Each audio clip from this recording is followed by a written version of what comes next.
લે શું કે બોલ તો તારે આવવાનું હે પેલા આવું છે કે બોલ તો આવું હે સાંભળેશ નથી આવવાનું એ તને કહું છું વહી આવવાનું છે કે ના આવવાનું હાલ ને હું જાઉં તાર ન હોય તો આ તો ઉભો તો ઉભો તો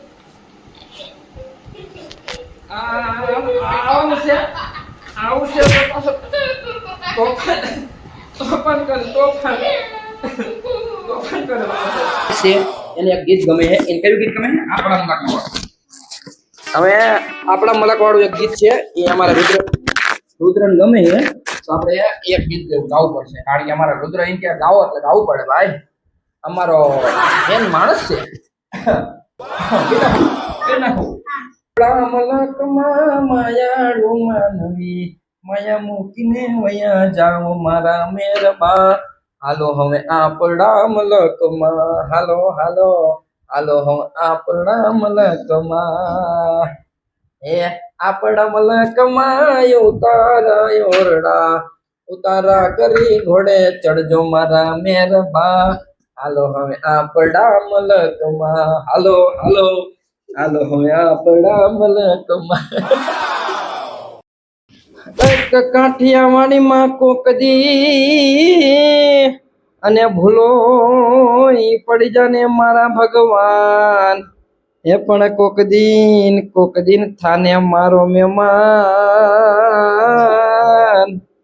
અરે રે તને સ્વર્ગ રે ભૂલાવી દઉં સાંભળા હાલે તાર આવવાનું હે હાલ તો હાલ જલ્દી ફટાફટ તૈયાર થઈ જા યાર તો ક્યાં ના થઈ ગયો હું હાલ જલ્દી હાલ હવે આપણે જવાનું ચાલ આપણે ક્યાં જવું છે પીરાણા ઓલું મંદિર છે ને મંદિર નહીં ગેમ ઝોન હે અહીંયા મંદિરે હે પીરાણા અને આપણે એ બધી જવાનું છે તો હાલ ફટાફટ તૈયાર થઈ ચાલ હાલ હું તો તૈયાર થઈ ગયો ચાલ લો જાવી હાલો અનુ અત્યારે આ ગેમ રમું કઈ ગેમ રમબસ એવી રમવાની છે તા હાલ બંધ કર હાલ ફટાફટ તૈયાર થઈ ચાલો જલ્દી ચાલો ગાડીમાં બેસી જાવી દર્શન કરવા હે ને હા હાલો જય રામા પીર બન્યા રહીજો કન્ટેન હાલો અમે પીરાણા જાવી છી હું ને રુદ્ર બી જાવી નહીં આપણે ક્યારે ના જવાનું હતું હાલો કેટલા વાગી ગયા હે 4 વાગી ગયા અને તું ગેમ રમી રાખે હે ને હાલો આપણે પહોંચીએ જવી હા હાલો જય માતાજી અમરણું જાવાડા રે હે દેવ દુવાડ ક્યાં વાળા રે હે બાલાવાડા મારી ભેગા રેજો બાલાવાડા મારી ભેડે રેજો આવડે હે સાચું કેવું રમવાનું આપણે તો ઓલી વખતે નથી રમ્યો એવું જ રમવું ભાઈ ઓલી વખતે રમ્યો ને એ જ રમજે કે વન રાતે વનમાં યમી ડોળ જા યમી ડોળ પરણે ને જાડવા બાળ કુમારા યમી ડોળ પરણે ને જાડવા બાળ કુમારા પીરાણા તીર્થમ પીરાણા પીઠ जो आयरो ने यहाँ है पीराणा पेट पेट शक्ति અને આ બધું મંદિર છે જો અહીં ને આ બધું હે ને બહુ મોટું છે આર્યો ને મંદિર કુંવારી કા તીર્થધામ કાશ્મીરી જતો રુદ્રા આ બેલ વગાડ વાગશે તારેથી જતો વગાડતો ચપલા કાઢવા પડશે ને તારે નહીં વાગ્યો જો હું વગાડું હા વાગ્યો તારે નહીં વાગે નહીં વાગે તું નહીં અંબા લે નહીં વાગે તારે છી મિત્રો આપણે હનુમાન દાદાના મંદિરે પહોંચી જશે જો હનુમાન દાદાની મૂર્તિ છે અને વિષ્ણુ ભગવાનની છે જય બજરંગબલી બાજુનું મંદિર છે અને મેન મંદિર આગળ છે આપણે ત્યાં હોતા જવાનું છે હવે થોડીક વારમાં અહીંયા જઈએ અહીંયા દર્શન આપણે કરી લઈએ જય બજરંગબલી ઘોડો રામદેવ પીરનો છે તો જય રામદેવ પીર જય બાબારી પીરાણા મંદિરનું મેન મંદિર આવ્યું છે જો અંદર આ ફરતું બધું બહુ ડિઝાઇન અલગ, બધું અલગ અલગ જો એની કોતરણ કામ. આ મંદિર આશરે 500 થી 600 વર્ષ જૂનું છે.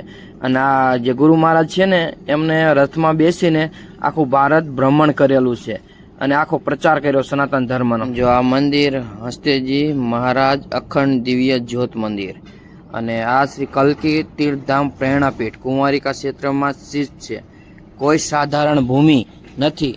દ્વાપર યુગમાં પાંડવોએ પોતાના અજ્ઞાતવાસમાં દરમિયાન થોડોક સમય આ ક્ષેત્રમાં નિવાસ કર્યો હતો. ત્યારે ભગવાન શ્રી કૃષ્ણએ યોગમાંથી એક દિવ્ય માયાવી સિંહનું નિર્માણ કર્યું અને તેને પાંડવોની રક્ષા કરવાની આજ્ઞા આપી હતી. પાંડવોના ગમન પછી પણ આ કુંવારિકા ક્ષેત્રમાં રક્ષા કરવાની વિશેષ આજ્ઞા આપતા ભગવાન શ્રી કૃષ્ણે કહ્યું હતું, કળિયુગના અંતે જ્યારે શ્રી કૃષ્ણએ હરિ વિષ્ણુ પોતાના કલ્કી અવતાર નારાયણના રૂપમાં ધારણ કરશે એ પહેલા સદગુરુ શ્રી હસ્તેજી મહારાજ ક્ષેત્રમાં પધારશે અને તારા કાનને તીરથી વીંધીને તને કર્તવ્ય મુક્ત કરશે. આ ક્ષેત્રમાં તેમના દ્વારા કળિયુગનું પરમ પાવન કલ્કી તીર્થધામ પ્રેરણાપીઠ નિર્માણ કરશે. સદગુરુ શ્રી હસ્તેજી મહારાજે 600 વર્ષ પહેલા આ વેલમાં એટલે કે આ ગાડામાં બેસીને ભારતભરમાં ભ્રમણ કરીને સતપથ સનાતન ધર્મનો પ્રચાર કર્યો હતો. અને તે આરવી ગાડું છે. ગાડું છે ને જો આ બહુ જૂનવાડી ગાડું છે. જો આ જૂનવાડી બહુ ગાડું છે અને આખા ભારતમાં પ્રવાસ કર્યો હતો આ મહારાજ છે ને સદગુરુ. જો આ ગાડામાં બેસીને જે આપણા નવ અવતાર આપણે કયા કયા છે એ જોઈએ. આપણે નવ અવતાર કેવી રીતના બન્યા છે. જો આ કયા કૃષ્ણ અવતાર છે, આ કૃષ્ણ અવતાર છે ને આ પછી રામ અવતાર છે. રામ અવતાર પછી કોણ છે? પરશુરામ અવતાર.